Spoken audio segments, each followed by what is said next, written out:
Hi, my name's Phil Gardner and welcome to Fun with Boxes. Well, today I am super excited and thrilled to bring you the latest game from Alley Cat Games, who were very kind and sent me a copy of the game for me to show you all on the channel.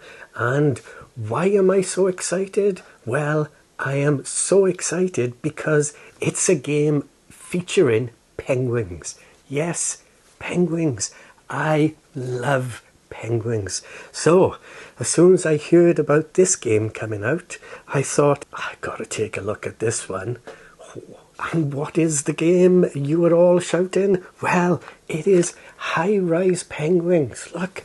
Oh, and the box is so shiny, and of course the box has adorable penguins on it. And indeed, inside the game there are 4 wooden adorable meeple penguins. Well, it just doesn't get better than that, really, does it? Full stop. End of the review. Go out and buy it. That's enough said, really, isn't it? But before you all rush out and grab a copy, just what exactly is High-Rise Penguins? Well, it's a rather devious little dexterity game, which I have found hilarious indeed, especially as we just literally played 3 games and I managed to beat Lisa 2-1. That was rather unexpected, I must admit, because she was smiling at my shaky hands just before we started and thought that the game was all hers, but no. Who knocked down the towers twice first? Lisa. However, I was particularly bad at the 3rd game, so enough said about that, really. And I think the reason I'm so excited is because we first saw this game at the UK Games Expo at Alley Cat's booth. And here's a picture of it. As you can see by the picture, we were drawn to this game because, obviously, of the penguins. And we saw that the game was originally called You're a Penguin. You're a penguin, I'm a penguin. We're all penguins. And we saw that there and instantly fell in love with the game. And the game originally was launched on Kickstarter back in, I think, 2020. And then there was another Kickstarter in 2021 for the mini version of the game. And that is the game that is High-Rise Penguins, as you can no doubt tell by its small box size. So seeing that game there with the release date of October 2024 filled us with much excitement. And now, lo and behold, thanks to the wonderful Alley Cat Games, I have it in my very little penguin type flipper hands. Well, High-Rise Penguins. Welcome, penguins, to the funniest tower in Antarctica. It's a game for 2 to 6 players and will last around 15 minutes. And High-Rise Penguins is designed by Yabuchi Ryoko.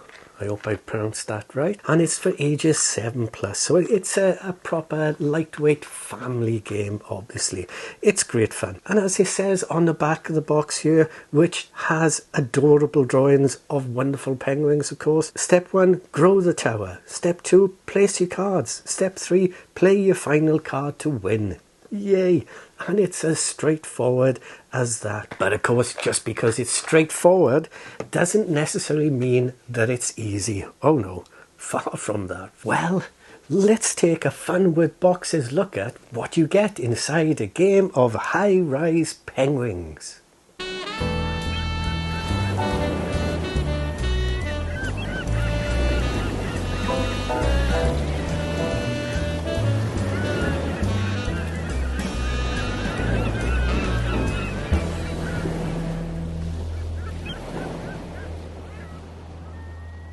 Okay, let's take a look at the game components first. And what you will find is you will have 14 of these icebergs. And you will be folding these icebergs into this shape, and these will be building your tower during the game. So we have 14 of these icebergs. We also have 18 ice crystals. Lovely shiny little ice crystals there. We also have a double-sided starting card, and it is this card that you will place on your starting iceberg. You also get 48 sea cards, these are the cards you're going to build and stack your tower on. And these are all double-sided and have various icons on them. And finally, and most importantly, you have these adorable, wonderful penguins. Because penguins are absolutely fantastic and lovely and adorable, and I love them so much. So there we go, that's the components for the game. So let's take a look at how you set up a game of high-rise penguins. Well, very simply, you take one of the icebergs, fold it like this, pop that into the middle of your table, and then you take your double-sided starting card and pop that on top.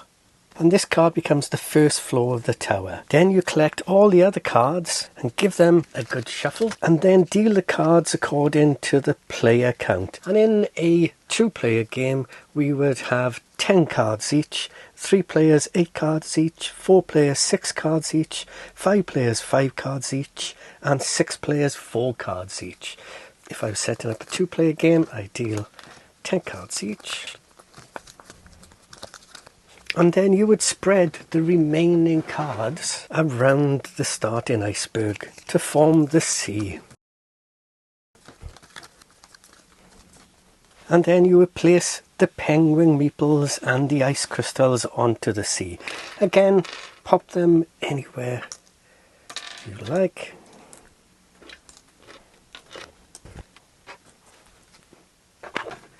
Then place the remaining icebergs in a pile in easy reach of all the players, and then the player who most recently saw a penguin becomes the starting player. Okay, we've set the game up. How do we go about playing it? Well, first let's cover the actual gameplay action turn. So obviously the starting player will begin, and then each player will take a turn going round in a clockwise order, starting with the starting player. And on your turn you have a couple of very simple steps. So on your turn you will first look at the symbol on the top card of the tower, and then you will perform the corresponding challenge according to the challenge descriptions. And these are the challenge descriptions here. So if you see the iceberg icon, then you'll need to place one iceberg on top of the tower, and it must be entirely within the boundaries of the top card. If you see this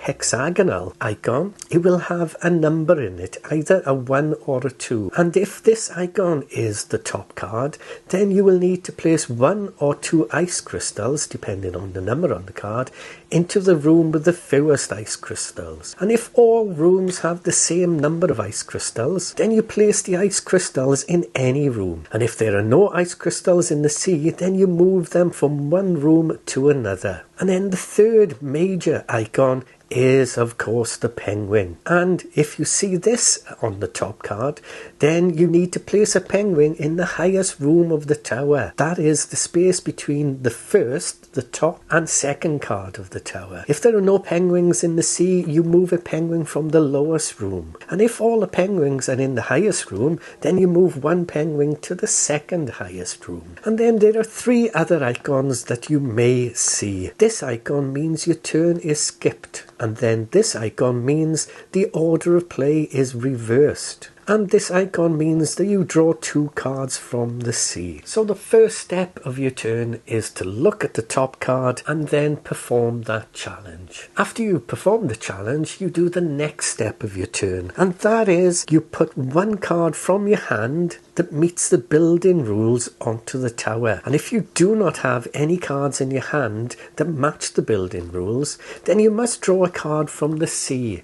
And if you can now place that card that you've just drawn from the sea, then you must play it and put it on top of the tower. Okay, so what are these building rules? Well, they are very, very, very simple. And the building rules are you must play a card with either the same colour of the card that is currently on the tower, or you must play a card with the same challenge symbol as the top card that is currently on the tower. And it is as simple as that. The only other type of card you need to be aware of is the Aurora cards. And some cards will show all three colours like this. These cards can be placed atop any card, and then the player chooses if they want to have it counted as a dark blue card, a light blue card, or a white card for the next player. One important thing about Aurora cards is that you cannot use them as your final card to win the game, because the whole idea of the game is to play your last card. And this is where the third step of your turn comes in, because once you have played a card, if you only have one card left in your hand, then you must shout penguin, because shouting squirrel wouldn't have the same effect. But if you forget to shout penguin and somebody else notices, then you must draw a card from the sea. And you would simply repeat those three steps until one of the end game conditions is met. And there are a couple of end game conditions. The first is if the tower collapses, then the current player loses and the game is over. The player with the fewest cards in hand, excluding the player who toppled the tower, is the winner. Or if someone plays their final card, that player wins and the game is over. But remember, you can't play an Aurora card to win the game. And finally, if the cards in the sea all run out, then you have all done remarkably well. So everyone is a winner. And one final thing to note is about tower collapse. And the tower is considered collapsed if two or more cards fall from the tower. If anything else falls, the game simply continues. There you go. That's how you play high-rise penguins. Well, there you have it. High-rise penguins. Highly, highly entertaining, silly and fun. And also a little addictive. Of course, it's a rather lightweight family dexterity game that comes in a very small box. And for me, that's where the joy lies, because you could move my little penguin here. You could pop this into a bag and take it with you anywhere and just set it up and play it. It's just tremendous fun, and I'll be taking this with me everywhere we go in future. It's so easy to play, quick to set up. It is just fun. Yes, it's simple. Yes, it's a lightweight game, but oh my goodness, you will have so much fun and hilarity with this game. I can promise you that much. It is a real joy to play. I'm sure when we take this along to Aircon West in Telford, I'm sure we will have plenty of fun with us. And indeed, if you are going to Aircon West in Telford and you see us there, come along, have a word, and let's play a game of high-rise penguins. Why not? This really is fun in a box. And the artwork and everything about the game is really adorable, as are the little wooden meeples.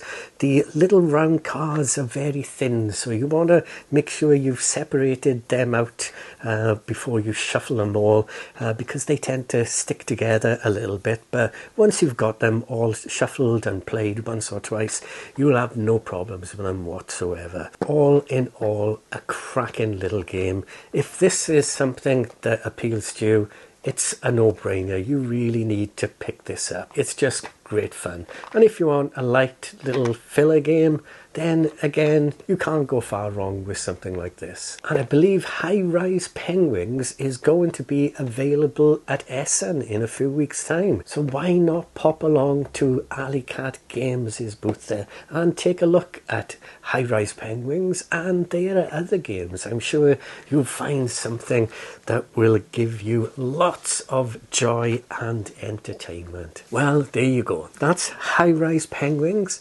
I do hope that you've enjoyed taking a look at this with me. If you have, please consider giving it a like and click that old subscribe button as well. That would be really fantastic of you, and that would really help to grow the channel. And in the meantime, as always, please do take care and bye for now.